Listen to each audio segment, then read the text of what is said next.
जी नाज़रीन, अब हम इसको ये देखें खाली है, इसको हम चेक करने लगे हैं स्विच में लगा के।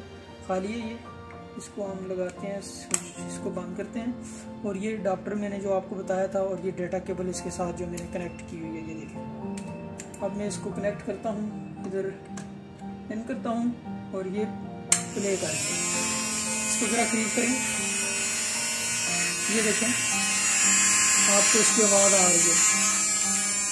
ये देखें बंद हो गई, ये देखें चल गई, ये देखें बंद हो गई, ये चल गई। थोड़ा इधर भी करीब करें, यहाँ पर ये देखें प्ले होगा और ये ऑफ होगा। ये देख ले, एक दफ़ा फिर देख ले, सेल नहीं है, सिर्फ इसके अंदर मोटर चल रही है और चार्जिंग केबल के ऊपर। और ये अडाप्टर माइक्रोसॉफ्ट का कोई भी आप यूज़ कर सकते हैं, डेटा केबल भी कोई भी यूज़ कर सकते हैं। ये देखें, इसके साथ आप जितना कर सकते हैं इस्तेमाल करें इसको, ये इंशाल्लाह सारी जिंदगी इसको कुछ नहीं होगा। Thank you very much, thank you very much. आप देखते रहें इस तरह।